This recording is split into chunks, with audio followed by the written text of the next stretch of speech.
어제 대법원에서 징역 2년 확정받았습니다만 법정 구속이 안 되면서 그럼 언제 수감되냐?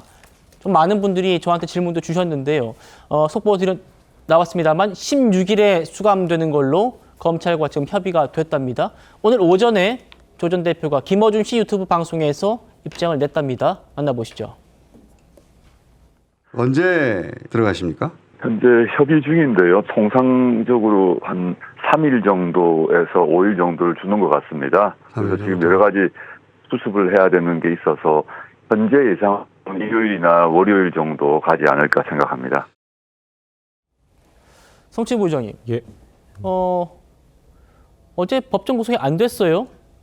그리고 이제 검찰이 오늘 이제 구치소로 수감합시다 이렇게 했는데 연기해달라고 해가지고 그게 또 받아들여져서 다음 주 월요일 이제 16일. 그러니까 내일 대통령 탄핵 표결까지 다 보고 수감되게 되는 겁니다. 어떻게 보십니까? 뭐 일반인의 경우에는 저런 경우는 흔치는 않죠. 일반인 네. 같은 경우는 본인이 생명의 위협을 받을 수 있는 그런 뭐 치료를 좀 해야 된다거나 아니면 가족의 장례식 아니면 가족의 결혼 뭐 이 정도가 있을 때만 며칠을 연기해 줄 수 있는 걸로 알고 있습니다. 근데 정치인들 같은 경우에는 아무래도 조국혁신당의 당대표 아니었습니까? 그렇기 때문에 당을 정비할 수 있는 시간을 좀 달라. 과거에도 그 김경수 경남도지사가 도지사 현직일 때 유죄 판결을 받았잖아요. 그때도 이 경남 도정에 대한 좀 정리할 시간을 달라라고 해서 한 4일인가 5일 정도의 시간을 받았던 걸로 알고 있는데요. 뭐 정치인의 특혜라기보다는 그래도 정당을 운영하는 아니면 또 도정을 운영하는 이런 정치인들의 특성상 그것을 정비할 수 있는 시간을 주는 것이기 때문에 뭐 이런 것들이 뭔가 법을 어긋나게 해서 판단을 받았다던가 아니면 조국 대표만 조국 전 의원만 뭔가 혜택을 받았다던가 뭐 그렇게 볼 수는 없는 것 같고요. 그냥 며칠 뒤에 가면 그만큼 며칠 뒤에 나오게 되는 거니까요. 그냥 그 정도의 이 당을 정비할 시간은 그냥 법원에서 인정을 해줬다 정도만 보면 될 것 같습니다. 예, 윤 의원님. 예. 지금 조 전 대표가 2019년 12월에 기소가 됐고 1, 2심에서 모두 실형받았는데도 다 법정 구속 안 됐고요. 이번에도 또 법정 구속 안 됐어요. 5년 만에 확정 판결 받았는데 그러다 보니까 재판 지연에 대한 비판 목소리가 커요. 지금 이재명 대표도 어떤 뭐 통지문도 수령하지 않는다라는 보도도 있었고요. 어떻게 보고 계십니까? 그렇습니다. 지연된 정의의 대표적인 사례죠.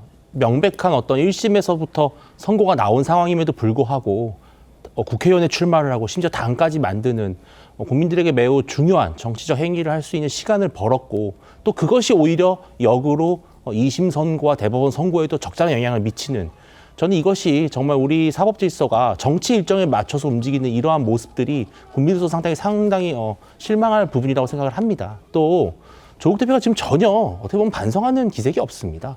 저는 조국 대표가 정말 이렇게 당의 일이 복잡하고 마무리할 것이 많기 때문에 시간이 좀 필요하다 이런 입장이라면 적어도 오늘 아침에 저런 아주 야권 성향의 친야권 성향의 유튜브 방송에 나와서 인터뷰를 하는 저런 모습이 매우 국민들에게 줄 수 있는 어떤 우려가 있다 그런 생각이 들고요.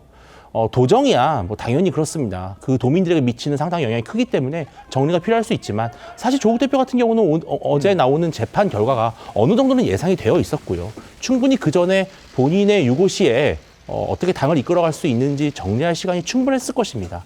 저는 조국 대표가 이런 또 윤 대통령 계엄 선포가 나오자마자 바로 이 선고기일을 좀 늦춰달라 이런 요청까지 하는 모습을 보면 결국은 본인이 그냥 2년만 버텨보자 이런 심산이 아닌가 하는 국민들로서는 매우 큰 어떤 실망이 있을 것으로 보입니다.